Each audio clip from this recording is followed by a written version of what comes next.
Bueno, ¿qué dice Nachito? ¿Cómo le va? ¿Cómo andan ustedes? ¿Bien? ¿Cómo anda? ¿Bien? Todo en orden, tranquilo. Bueno, qué bárbaro este tema que usted me trae respecto de la justicia de Mendoza, que dispuso de la eliminación del UVA para un deudor, ¿no? Y esto puede generar, ¿no? Sentar precedente para todo el país.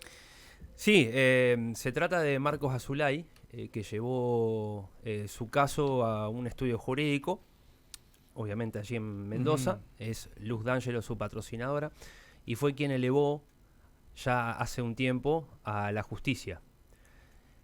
¿Qué pasa? Acá hay una sentencia del juez donde, ante las pruebas presentadas, las herramientas y todos los datos argumentados, el juez dijo, bueno, hay que eliminar de este crédito el sistema de UVA. La inflación, al cual va atado uno de los tantos índices que tiene el UVA, ha explotado, como ya sabemos. Sí, el coeficiente se fue. El coeficiente, también está introducido el dólar, etcétera. Lo más importante de este fallo es que el juez elimina el UVA y lo pasa a un índice de coeficiente salarial. Creo que ese es el gran dato, y por lo menos es que ha abierto una esperanza importante a aquellos que somos tomadores de créditos hipotecarios UVA. Además, Nacho, no podría exceder el 30% de lo que se percibe. Ese es otro dato. Y creo que ante la falta de poder político o falta de cintura de los políticos, que dicho sea de paso, este fue uno de los temas de plataforma de campaña, no poder encontrarle la solución a algo que es lógico, muchos están recurriendo a la instrucción judicial, a llevarlo al ámbito judicial. Marcos había pedido 1.200.000 pesos y con el coeficiente UVA le debe al banco 7 millones. Claro, lo que hay que tener en cuenta es el capital iniciado, el capital actual con el índice que se ha disparado, pero también la cuota inicial de ese crédito con la cuota actual. O sea, es una bomba de tiempo. Sí. Claro. Vamos a saludar a la abogada. Sí, parece? Por favor. Luz D'Angelo con nosotros. Doctora, buenas tardes. Martín Esperati y todo el equipo de Un Día Perfecto aquí en Solplay. ¿Cómo le va? Hola, ¿qué tal? Un gusto. Bueno, gracias por estar allí. Verdaderamente esto lo venimos mencionando. Creo que puede marcar un precedente importante a nivel país. ¿Me cuenta brevemente el caso para que la gente esté en sintonía con todo esto? Bien, sí. Un tomador de crédito hipotecario que sacó un crédito por 1.200.000 pesos a los fines de la terminación de su casa. Él en realidad ya tenía el lote y su casa ya había sido iniciada la construcción, de hecho estaba muy avanzada, fue para terminaciones. Con el banco francés, este crédito se tomó en unidades en unidades de valor adquisitivo en mayo del 2017.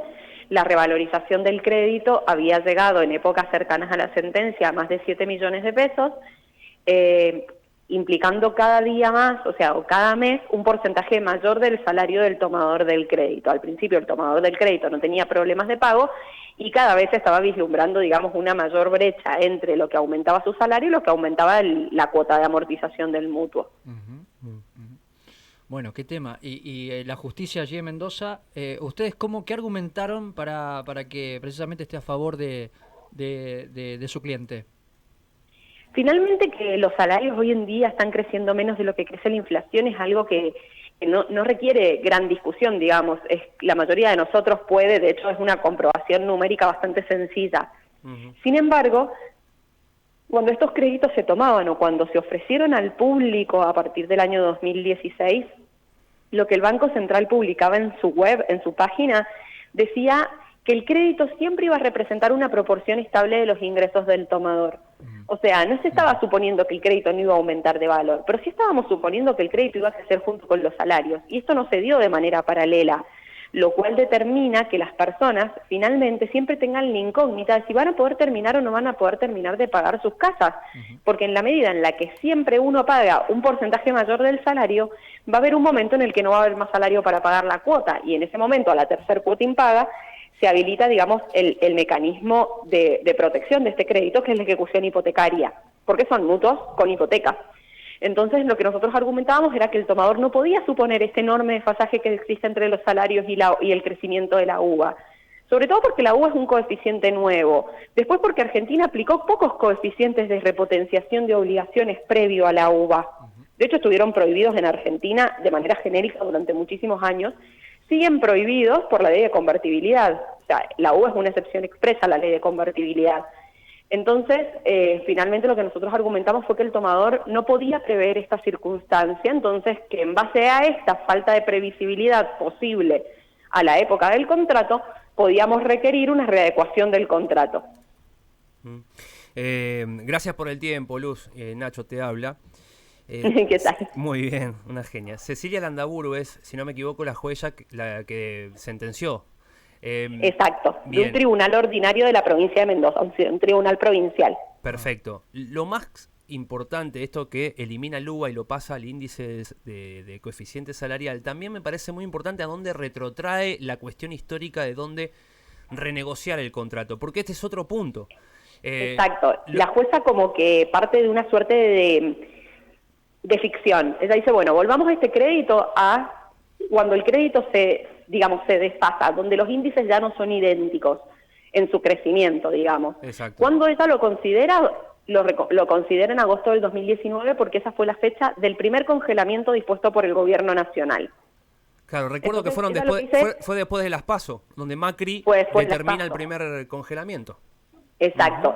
¿Ella qué es lo que dice? Hagamos de cuenta que estamos de vuelta en agosto del 2019. Bien. ¿Cómo hubiese crecido este crédito si el mismo hubiese tenido coeficiente de variación de salarios y no UBA? Y esto es lo que debe el tomador del crédito. El crédito con coeficiente de variación de salarios, no el crédito con UBA. Le pregunto una cosa. Cuando usted dice y menciona la publicidad del Banco Central de la República Argentina, que establecía que esta cuestión, que es una publicidad... Digo, esto se podría hacer... Fue una publicidad de gobierno. Claro, sí, una propaganda. Como una política pública. Como una publicidad engañosa también, ¿no? Sí, por eso muchos afectados del crédito UBA lo llaman como una estafa. No sé si una publicidad engañosa con ánimo de engañar. O sea, eso como que sería ingresar mucho en alguna cuestión que por ahí no sé si nosotros podemos conocer. Yo no sé si el gobierno y los bancos quisieron engañar a la gente para tomar el UBA. Claro. Pero que el gobierno y los bancos tuvieron en cuenta una determinada cantidad de circunstancias para dar estos créditos que luego no se cumplieron, eso es cierto. Sí, de algún modo, doctora, instaron a la población a que tomasen esos créditos. Sí, se incentivó. ¿Se incentivó? El Banco Central te está diciendo eso, es como decir, bueno... te lo vendían en su momento como y Sturzenegger, recuerdo Sturzenegger sentado diciendo que los índices de inflación no iban a superar el 10-15% anual en aquel momento. La inflación iba a llegar a un dígito, de hecho, fue la promesa de campaña. Pero más allá de promesas de campaña, digamos, hay cosas que son como completamente verídicas, porque yo entiendo que si no se condena a los tomadores UBA, a gente que confió en un determinado gobierno, en un país donde tenemos una grieta de partidos políticos que es importantísima. Por ahí está bueno saltar esa grieta. Y yo no sé si el gobierno quiso o no quiso que la gente tomara estos créditos y si hubo o no hubo un engaño, pero la realidad es que sí hay imprevisión y es objetiva. Claro, y es el Estado, no un gobierno. Es la continuidad del Estado. Fue una política pública, fue la política de vivienda de un gobierno, que de hecho, a ver, no nos olvidemos, es la única política de vivienda que existe en Argentina todavía. Sí. Recordemos que no debiera ser un negocio, es la vivienda, digamos, no debiera ser un negocio en este caso. No, es una cuestión de hábitat, claro, es un derecho. Ahora, doctora, en estos momentos, no sé, un santafesino que está pasando por esta circunstancia, la escucha usted. ¿Qué debe hacer, digamos? ¿Puede replicar lo que usted hizo allí en Mendoza? Yo lo que le recomiendo a la gente es que sí, que por ahí se asesoren. Sé que muchos consumidores todavía están muy ilusionados con la posibilidad de una ley o una medida de gobierno que venga a poner un fin a este sistema y que quizás solucione la situación de las personas que ya quedaron atrapados en este sistema. La realidad es que hoy en día por ahí no hay muchos poderes públicos que estén dando respuestas reales a la cuestión más que el Poder Judicial. Así que por ahí sí yo les recomiendo que teniendo en consideración los enormes montos en los que está creciendo una deuda en UBA hoy, las deudas en UBA están saltando de un mes a otro en índices superiores a los 8.000, 9.000, 10.000 pesos y más en muchos casos. Entonces, evidentemente está cerca este momento donde las personas ya no van a poder seguir pagando sus casas. Lo importante es que previo a esto, previo a ingresar en mora, previo a que tengan inconvenientes con el pago, se asesoren e inicien algo para poder darle fin a esta cuestión. ¿Esto ya tiene sentencia firme, doctora, o hay que esperar a lo mejor de apelación de la otra parte? Yo dudo parte. que vaya a haber alguna sentencia firme en UBA hasta que esto llegue a la Corte de la Nación. Finalmente yo creo que va a ser una cuestión que se va a tener que resolver por la Corte Federal. Por el momento estamos teniendo sentencias dispersas a lo largo de la Argentina. El caso de Azulay, ahora, ¿cómo es su situación del crédito? ¿El banco lo llamó para renegociar? ¿Está todavía congelado? ¿Cómo está la situación particular de este fallo? Si se puede saber, Luz. Se renegocia de manera parcial con coeficiente de variación de salarios. De todas maneras, el perito contador de esa sentencia tiene que hacer como un cálculo definitivo, porque evidentemente hay cuotas que están siendo pagadas en exceso. Claro, no puede pasar el 30%. Y desde el Él no llegaba al 2019 30%, no está en el 30% todavía. El problema no era que este consumidor no pudiera pagar porque ya era el 50% de su salario. El problema es que cuando se endeudó era el 6% y cuando demandó ya era el 15%. Claro. Cuando El problema es la proyección. ¿Cuánto tiempo más lo podemos sostener si esto crece más de lo que crecen los sueldos? Porque hay un momento en el que va a ser el 100%. Las familias que hoy en día tienen un mejor ingreso van a llegar al 100% después, y las que hoy en día tienen un ingreso más bajo, quizás ya están en el 100%, pero van a llegar todos a lo mismo. Eso es lo que importa probar y determinar en UBA, que todos van a llegar a un momento en el que antes de finalizar con la última cuota del crédito ya no lo van a poder pagar más. Está claro ese desequilibrio, está muy notorio, y bueno, el espíritu creo que del contrato también habla en la mayoría de los créditos de que las dos partes se tienen que beneficiar.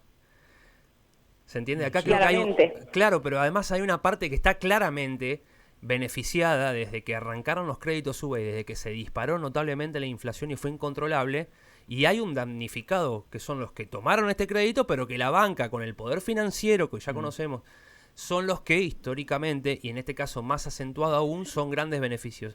Han obtenido grandes beneficios. Por ahí resulta un tema un poco complejo y aburrido, pero para que lo entiendan fácil los oyentes, un crédito con un 8,5% de interés, porque los créditos UVA tenían interés, no solamente tienen amortización en UVA.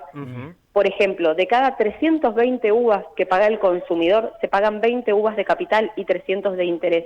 Los bancos hoy en día, en una cuota que recaudan de 70.000, 80.000 pesos, están recaudando entre 60.000 y 70.000 pesos de intereses.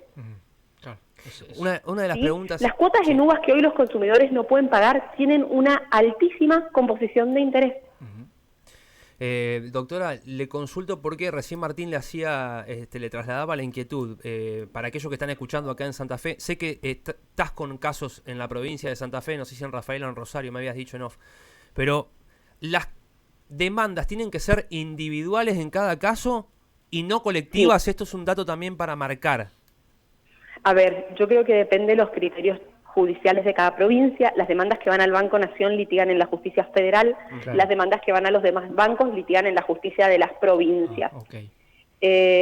Las demandas al Banco Nación, existe una demanda iniciada hace mucho tiempo que está inscripta como proceso colectivo en el registro de procesos colectivos de la Corte Suprema de Justicia de la Nación contra el Banco Nación, que ha dado la posibilidad de iniciar cualquier demanda posterior colectiva contra el Banco de la Nación Argentina. Se pueden presentar demandas individuales, ¿sí?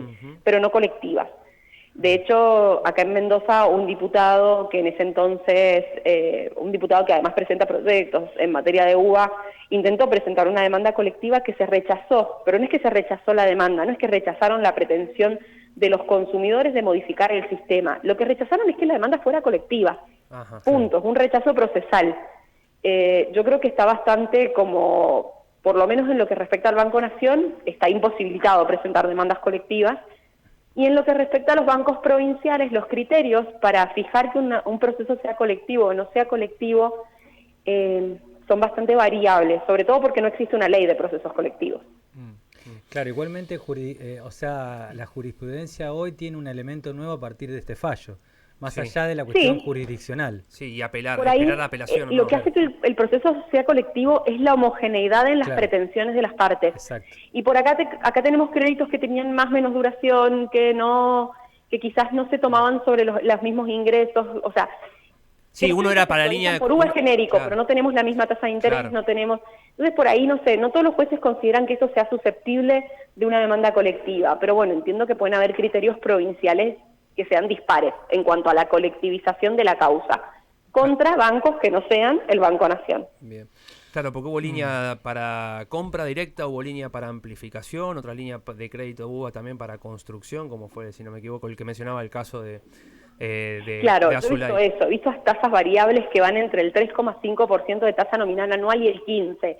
he visto créditos que, no sé, que fueron a 120 amortizaciones, 120 meses, otros de 360. Hay personas que pidieron refinanciar su deuda, personas que no, personas que tuvieron convergencia, congelamientos, otros que no. Entonces entiendo que quizás requiere un análisis pormenorizado, contable, de cada caso. Muy bien. El último, uno hace un análisis de lo que te aumenta mes a mes la cuota y se dispara el capital.